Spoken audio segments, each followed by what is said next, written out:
നമസ്കാരം. ഫോർട്ടുഗി ന്യൂസിലേക്ക് സ്വാഗതം. ലോക്സഭാ തിരഞ്ഞെടുപ്പിൽ കോൺഗ്രസ് സ്ഥാനാർത്ഥി നിർണയത്തിന് തൊട്ടു മുൻപിലുള്ള ദിവസമാണ് മുൻ കേരള മുഖ്യമന്ത്രി കെ കരുണാകരന്റെ മകൾ BJPയിലേക്ക് പോയത്. ആദ്യം ചെറുതായി കോൺഗ്രസ് പ്രതിരോധത്തിൽ ആയെങ്കിലും പിന്നീട് അതെല്ലാം തട്ടിമാറ്റി വൻ ട്വിസ്റ്റുമായി മുന്നോട്ട് കുതിച്ചു പായുന്ന കോൺഗ്രസിനെയാണ് പിന്നീട് കേരള ജനത കണ്ടത്. തൃശൂർ സീറ്റിൽ സിറ്റിംഗ് MP TN പ്രതാപൻ പ്രചരണത്തിൽ ഏറെ മുന്നിട്ട് നിൽക്കുമ്പോഴാണ് പത്മജ BJPയിലേക്ക് എന്ന വാർത്ത കോൺഗ്രസിനെ തേടിയെത്തത്. എന്നാൽ പത്മജ BJPയിലേക്ക് പോയി എന്നുള്ളത് തങ്ങൾക്കൊരു പ്രശ്നമേ അല്ല എന്ന് ആദ്യം പ്രഖ്യാപിച്ചത് പത്മജ വേണുഗോപാലിന്റെ സ്വന്തം സഹോദരൻ K മുരളീധരൻ തന്നെയാണ്. പിന്നാലെ തൃശ്ശൂരിലെ സ്ഥാനാർത്ഥി നിർണയത്തിൽ വമ്പൻ ട്വിസ്റ്റുമായി കോൺഗ്രസ് മുന്നോട്ട് വരികയുണ്ടായി. സാക്ഷാൽ കണ്ണോത്ത് കരുണാകരന്റെ മകൻ K മുരളീധരനെ വടകരയിൽ നിന്നും മാറ്റി തൃശ്ശൂരിൽ ഇന്ത്യൻ നാഷണൽ കോൺഗ്രസിന്റെ സ്ഥാനാർത്ഥിയാക്കി പ്രഖ്യാപിച്ചു. അക്ഷരാർത്ഥത്തിൽ എങ്ങനെയെങ്കിലും ജയിച്ചു കയറാം എന്ന് കരുതിയ BJPക്ക് ഏറ്റവും വലിയ കനത്ത തിരിച്ചടി തന്നെയായിരുന്നു K മുരളീധരന്റെ തൃശ്ശൂരിലെ സ്ഥാനാർത്ഥിത്വം. ചുരുക്കി പറഞ്ഞാൽ മുൻ മുഖ്യമന്ത്രി K കരുണാകരന്റെ മകളെ BJPയിലേക്ക് എത്തിച്ച് തൃശ്ശൂരിൽ ആളാവാം എന്ന് കരുതിയ BJPക്കേറ്റ മുട്ടൻ പണി. മുരളീധരന്റെ സ്ഥാനാർത്ഥിത്വം ഏൽപ്പിച്ച ഷോക്ക് മാറും മുൻപേ ഇന്നാണ് K മുരളീധരൻ തൃശ്ശൂരിലേക്ക് കാലുകുത്തിയത്. തൃശ്ശൂരിലെത്തിയ K മുരളീധരന് ലഭിച്ചതാകട്ടെ സുരേഷ് ഗോപിക്കും സുനിൽകുമാറിന് പോലും ലഭിക്കാത്ത അത്യുജ്വല വരവേൽപ്പ്.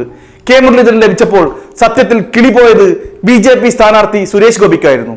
എങ്ങനെയെങ്കിലും കുറച്ച് പണമൊക്കെ വാരിയെറിഞ്ഞ് തൃശ്ശൂരിൽ നിന്നും കടന്നുകൂടാമെന്ന് കരുതിയ സുരേഷ് ഗോപിയുടെ സ്വപ്നങ്ങൾ എല്ലാം ഇല്ലാതാകുന്ന അവസ്ഥയാണ് ഇന്ന് തൃശ്ശൂരിൽ ഉണ്ടായത്. ഉജ്ജ്വല സ്വീകരണം എന്ന് പറഞ്ഞാൽ പോരാ, അത്യുജ്വലം എന്ന് തന്നെ വേണം പറയാൻ. ആ വീഡിയോ ദൃശ്യങ്ങൾ ഇതാ.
ശിവാബഹമായ വിജയിച്ചുകൊണ്ട് മുരളീധരൻ കടന്നു വരികയാണ്.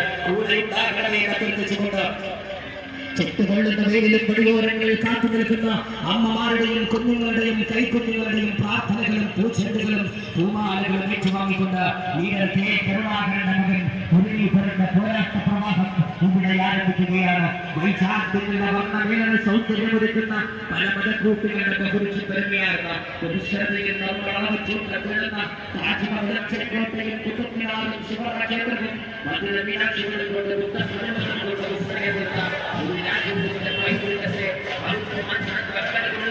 വർഗീയ സഹോദരങ്ങളെ പ്രചോദിക്കപ്പെട്ടിരുന്ന എന്നേക്കുമായി നിലനിൽക്കുമെന്ന വാർത്ത നൽകിക്കൊണ്ട് കരുണാകരന്റെ മകൻ മുരളീധരന്റെ പോരാട്ട പ്രവാഹമിത 1000 പുത്രശക്തികളുടെ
എന്ന ആർജവത്തോടെ 1000 കുതിരശക്തിയോടെ ഉയർത്തിപ്പിടിച്ചുകൊണ്ട് രക്തബന്ധമോ ആത്മബന്ധമോ വലുതെന്നറിയില്ല. എന്റെ പിതാവ്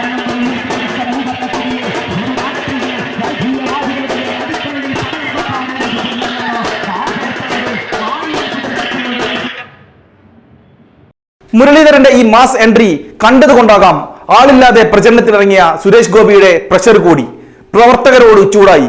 തനിക്ക് വേണ്ടി പ്രവർത്തിക്കാൻ ആളില്ലെങ്കിൽ ഞാൻ തിരുവനന്തപുരത്ത് പോയി അവിടുത്തെ സ്ഥാനാർത്ഥിക്ക് വേണ്ടി പ്രവർത്തിച്ചോളാമെന്ന് സുരേഷ് ഗോപി പറഞ്ഞു.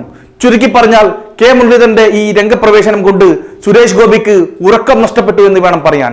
തൃശൂർ കുള ഇങ്ങെടുക്കാം എന്ന് കരുതിയ ഗോപിയും BJPയും ആകെ വിയർക്കുന്ന അവസ്ഥയാണ് ഇപ്പോൾ ഉള്ളത്. പത്മജ വേണുഗോപാലിനെ ഇറക്കി കളിയുടെ ഗതിമാറ്റാം എന്ന് കരുതിയ BJPക്ക് ആകെ ചുവന്നു കാട് കിട്ടിയ അവസ്ഥയുമായി.